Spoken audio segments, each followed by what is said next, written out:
logic gates. Logic gates. It is the basic building blocks of any digital system. It is an electronic circuit having one or more than one input and only one output. It is a physical device used to create digital circuits right from simple to complex logic circuits and even complex ICs. Complex microprocessor and microcontrollers are constructed by using many logic gates. In general, gate will allow only right person inside the building. In similar way, logic gates also allow only right signal inside the circuit. Although they have no moving parts, the common use of this logic gate is to act as switches. Gate opens to pass on logic or close to shut to keep it off. That means logic gates will control the flow of the signal. This is why they are known as gates. This logic gate perform logical operations like logical multiplication, logical addition and inversion. Logical multiplication performed by AND gate, logical addition performed by OR gate and inversion or performed by NOT gate. Here we have 7 logic gates: AND, OR, NOT, NAND, NOR, XOR and XNOR. Here AND, OR, NOT, these are all basic gates. AND, NAND and NOR are known as universal gate. Why we call AND, OR and NOT as a basic gates? Because these gates are sufficient to implement any digital system. And why we call NAND and NOR as a universal gate? Because we can design, we can implement any gate by using this NAND alone or by using this NOR alone. We can do the AND operation by using this NAND alone, or we can do OR operation, NOT operation, NOR operation, XOR operation, XNOR operation by using this NAND gate alone. In similar way, this NOR gate also will do the operations like AND, OR, NOT and also NAND, XOR and XNOR. So that is why we call NAND and NOR as a universal gates. Also we call these gates or primary gates, that means AND, OR and NOT as a primary gates. NAND, NOR, XOR and XNOR as a secondary gates or derived gates, because these gates are derived from this primary gates. That is why we call this as a derived gates. Okay. First we see about AND gate. This AND gate perform logical multiplication. So this multiplication is represented by the symbol dot or cross. For this AND gate, you can give any number of input, but here I considered only 2 inputs. For this 2 input, there will be 4 combination. Here I consider 0 as a low input and 1 as a high input. So what are the possibilities? I can give low for both A and B, or I can give low for A and high for B, or I can give high for A and low for B, or I can give high for both A and B. So only 4 possible combinations for the 2 inputs. If I give 3 inputs, and there will be 8 combinations like 0, 0, 0, 0, 0, 1, 0, 1, 0, 0, 1, 1, 1, 0, 0, 1, 0, 1, 1, 1, 0, 1, 1, 1. See here, 3 inputs, that means A, B, C, 3 inputs.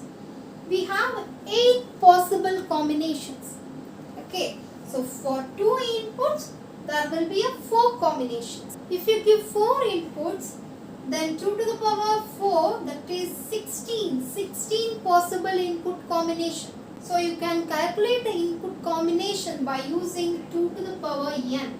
Here n represents the number of inputs. This truth table shows the each possible input combination to the gate or to the circuit with the resultant output depending on the combination of inputs. So in the AND gate, the output is high only when all the inputs are high.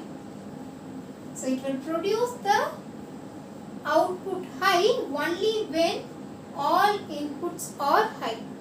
If any one of the input is low, then the output is also low. Okay, see here. 0, 0, 0, 0, 1, 0, 1, 0, 0. Only for 1, 1 input, the output is also 1. That means high. Next one, OR gate. It is represented by the symbol plus. Here also we consider 2 input.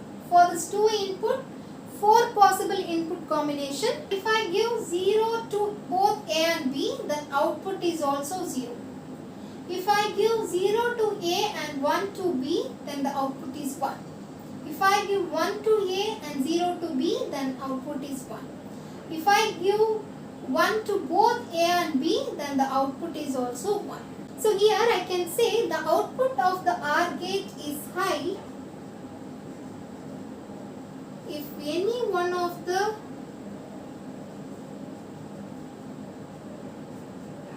inputs is high. Next one, NOT gate.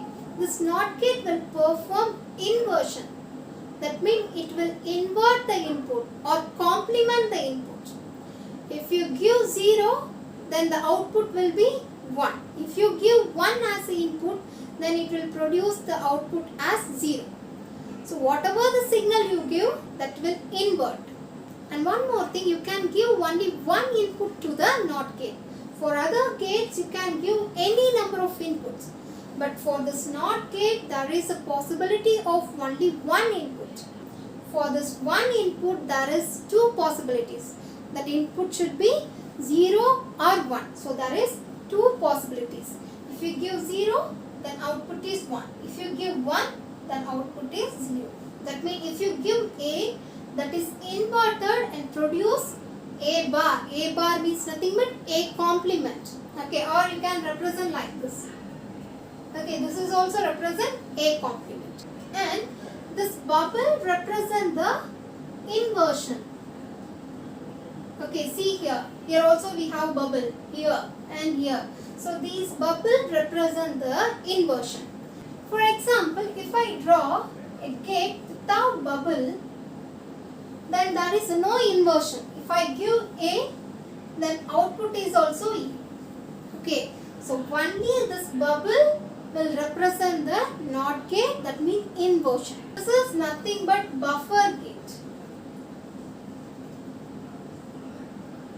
So in this buffer gate, you will get the same input as a output. If you give B, then it will also produce B. If you give 0, then output is also 0. If you give 1, the output is also 1. So this buffer gate is used to produce propagation delay. And here these are all the traditional symbols used to represent AND, OR and NOT. Now we will see about the NAND gate. This NAND gate is the combination of AND gate and NOT gate. And this NOR gate is the combination of OR gate and NOT gate. And XNOR gate is the combination of XOR gate and NOT gate. So we can say NAND is the complement of AND and NOR is the complement of OR and XNOR is the complement of XOR. Okay. See here, AND gate is connected to the NOT gate and it will produce the output Y equal to A dot B bar. So instead of connecting 2 gates for the NAND operation, here we used only 1 gate. For this NAND gate, you can give any number of input. Here I consider 2 input. For this 2 input, 4 possible input combinations and you will get the output, that is the complement of AND.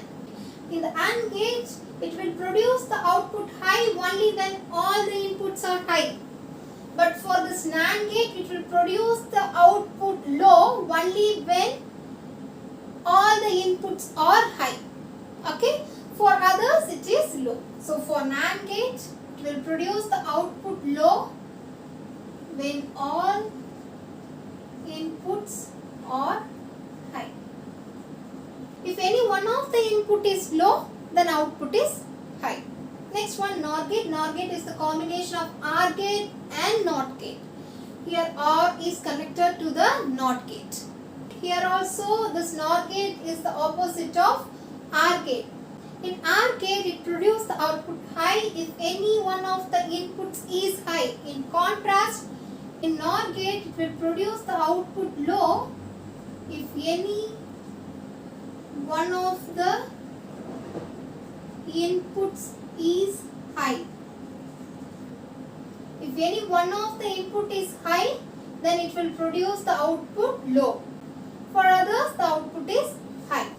Next one, XOR gate. This XOR gate is the short form of exclusive OR gate. Here we can also call this as a XOR. Here this is the symbol used to represent XOR operation. Plus is used to represent OR operation. Plus inside the circle represent XOR operation. And this is the symbol used to represent XOR gate.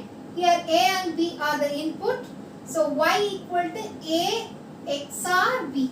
Okay. We can expand like this. Y equal to A bar B plus B bar A. See, if you give 0, 0 as input, then output is 0.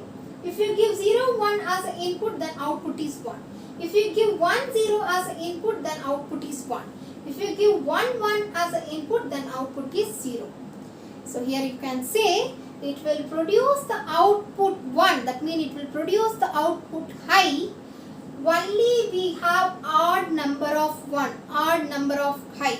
So in XOR gate, it will produce output high only if it has odd number of 1 or odd number of high input. In some books they given XOR gate will produce high output only when the inputs are not same. If the input are same, then the output is low. That is also correct, but that is applicable only for 2 inputs. For 3 inputs like 0, 0, 0, first do the XOR operation for any 2 inputs. Here I am considering first 2 inputs 0, 0.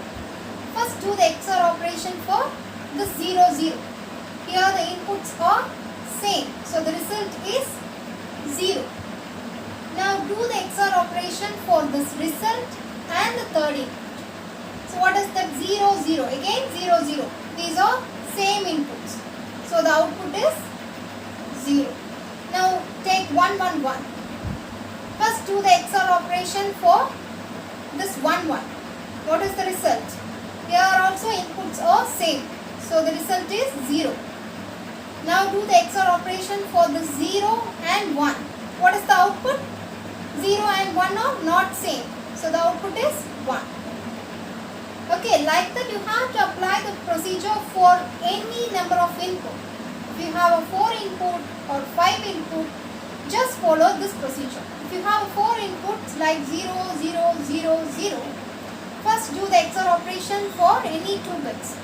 So what is the result? 0, 0 or same. So the output is 0. Now again do the XOR operation for this 0 and 0. What is the result? Here also input are same. So 0. And do the XOR operation for this result and the 4th input.